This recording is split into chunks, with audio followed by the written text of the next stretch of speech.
love that open. As long as this show is there, I decree that open shall run.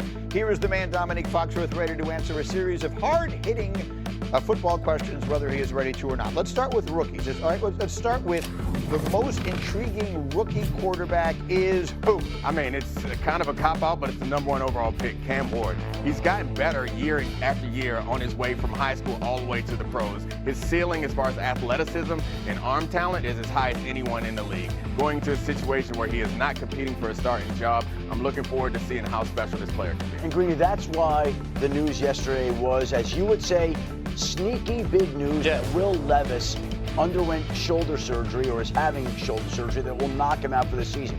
Because the Titans' other quarterbacks are Brandon Allen and Tim Boyle. And the Titans have not named Cam Ward to be their starting quarterback on opening day against the Denver Broncos. And the wait and watch for him is on. They haven't named him, but he'll be the guy. And Cam Ward now is going to be thrust into the spotlight as he was leading up to the draft process. I will just say this, if I may counter.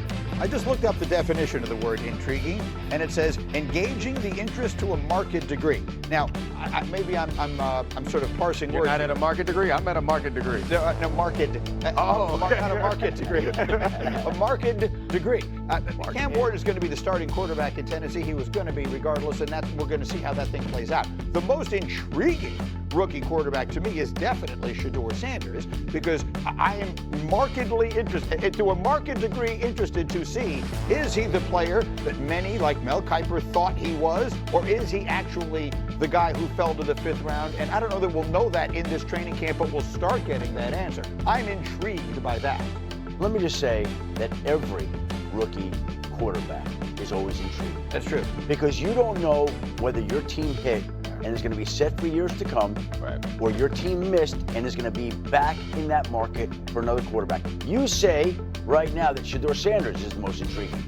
I can make an argument that Cam Ward is the most intriguing. I can make an argument that Jackson Dart is the most intriguing. I can make an argument that Tyler Shuck is the most intriguing. They're all intriguing. Well, I have a marketing degree as well. And I'm with the Cam Ward because he is the first overall pick. Yes, we understand that. We know he's going to be the starter, especially now with the Will Levis news. But I feel like he is the least talked about first overall pick that we've seen probably in 2 decades. That is intriguing to me because this is either going to be a why weren't we talking about him more, or everybody was right. It didn't feel as exciting as Shedeur going in the 5th round to the Browns. And his style of play is such that it could be really incredible. It's very Caleb Williams in that he can do creative things that end up hurting your team, or do creative things that you're saying, wow, this guy's a magician. All right, let me get to the next one here, because I'm intrigued by this one as well. Dominique, next question. Where should Travis Hunter start, on which side of the ball? Well, I mean, he should obviously start at receiver. I think as much as I would like to pretend that cornerback is a more impactful position, the way that the rules have changed and the league has made it easier for the offensive side of the ball, you can be more impactful on the other side. And of course, like, receivers are easier to play. You just show up, you run some routes, catch some balls, run some touchdowns. It's not too hard. All right, I want him to play both ways, and so we'll have time to dive into that more a little bit later. But I want to set up the last one, because this is the most intriguing. Okay, despite winning the Super Bowl, Jalen Hurts continues to have doubters. Cam Newton is among them. Still not sure if Hurts is a great player or a product of a great team. So for our final next question, we're going to play what Cam Newton said, and then you will tell us whether or not he is right.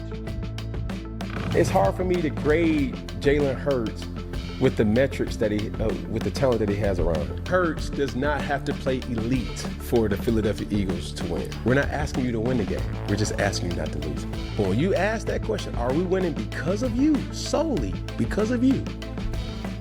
Or is it the resources around you? So game changer, game manager, those are the things that you have to ask yourself. And those are the metrics that I'm going off of. What do you make of what he said there, Nick? Well, I mean, I think it's hard for me to disagree with him because he's saying it's his opinion based on what he's seeing. But I do think that we have to be honest about quarterbacks in this league is we move the goalposts on them. And that's what happens. Like, first, can you be a starter? Then once you're a starter, can you win a playoff game? Then it's, can you win a Super Bowl or can you win an MVP? That happens to all the quarterbacks. Like, we still have Lamar Jackson and Josh Allen. As great as both of them are, we still are critical of them. Now, the thing about Jalen Hurts is he did win a Super Bowl. He played great in 2 Super Bowls, and you would think that that answers all the questions, but it's not going to until it reminds me a little bit of Dak Prescott. Obviously, he doesn't have a Super Bowl, but it's like once you sign the deal, can you do this? We're going to keep moving the goalposts, and he keeps answering the call. So as long as he does that, he's fine. And why are we punishing Jalen Hurts? It's not his fault that he's got the best offensive line, 2 great wide receivers, Saquon Barkley. That's the team that has been assembled around him, and he's done exactly what he should have done by taking them to 2 Super Bowls, winning 1, playing well. I'm not going to penalize Jalen Hurts because he's surrounded by great talent all around him. I don't think anybody's wrong for analyzing somebody's game in the midst of the season. But when you look at the whole body of work and you say, man, can another quarterback go in there and do what Jalen Hurts did? I don't think that they can, because it's really hard for even good players to play their best in the biggest moments. And Jalen Hurts has done that pretty consistently over his career, and that's something to be talked about. So even in that conversation, it wasn't about, is Jalen Hurts the best or most talented quarterback? It was, is he top 10? And I would say yes, because if you have to be top 10 in the NFL to go toe-to-toe with Patrick Mahomes multiple times and be the quarterback who played the best in those games. These things fluctuate, and they're a good example of how, in some ways, and I fully recognize as I say this that I have spent 30 years being a part of this conversation, but how meaningless these conversations actually are. Because, I mean, a few years ago, remember when Lamar Jackson wasn't a top 10 quarterback in the NFL? Like, that was a topic for a while. Remember last year when Josh Allen was the most overrated quarterback in the NFL, and then he went out and won the MVP and had one of the great seasons of all time? So now Jalen Hurts isn't a top 10 quarterback. It was at Disney World last year, right, is where everyone ultimately wants to wind up. So there is a meaninglessness to it. What Cam is actually saying is his team is so good. Right. I listened to it more closely that time. It's hard for me to analyze just how good he is because what's around him is so good. It's not an unreasonable thing to say. Yeah, I mean, that's why I said I can't disagree with Cam, because what he's saying specifically, it reads as a bit of disrespect. Right. But that's not what he's saying. He's saying, I can't really tell, which is fine for him to say that. But at the same time, the accolades speak for themselves. Yeah. Like, I mean, the man's got a Super Bowl trophy and his Super Bowl MVP. So, he's pretty good. All things considered, he's doing just fine. As we continue, back to... I think the Pittsburgh Steelers are going to get to the playoffs and win a playoff game for the first time in a long time because they have Aaron Rodgers. We've heard Aaron Rodgers talk about his mindset going to what he thinks is going to be his last season. I think this situation in Pittsburgh is actually the situation we thought he was walking into with the Jets, where he doesn't have to be his all-star self to make this team better. We've seen Mike Tomlin do this with quarterbacks who are much less than what Aaron Rodgers has at 42 years old. You buy it? Yeah, I'm definitely buying. The one difference between this situation that's a little worse than the Jets situation is this division is going to be a little bit more consistently tough. And I think that the point that you're making is right, Hog, is that if the Jets wanted so much from Aaron Rodgers, the Steelers aren't asking a whole lot from him. They may ask him to work his magic in late game situations occasionally, but most of it is like, hey, be smart with the football. We're going to keep you in the game. You're going to be safe, and you can use your talents. Because we saw in certain situations last year, the arm isn't gone. Like, Aaron Rodgers still has talent. I think putting the team on his back is something that you can't quite do anymore. You know, it's interesting because we're talking about the Dallas Cowboys and repeating what they've done in the past and doing the same thing over again, moving slowly in all these contracts.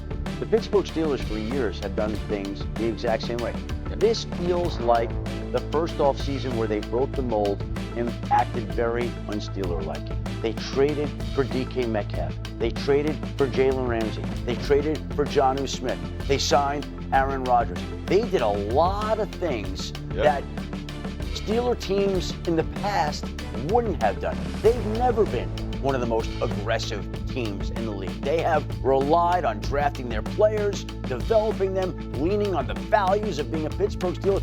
This was not your Pittsburgh Steelers father's offseason. They broke the mold and acted in ways that this team hasn't. They recognized that they had lost 6 straight playoff games, and it was time to try to do something different. This was a radical departure from what they've done in other offseasons. It's an important point for all the Steeler fans who were saying we need to do something different. The definition of insanity is doing the same thing over and over again. I think a lot of them, from the sense I get externally, was they thought they needed to make a change in the coach.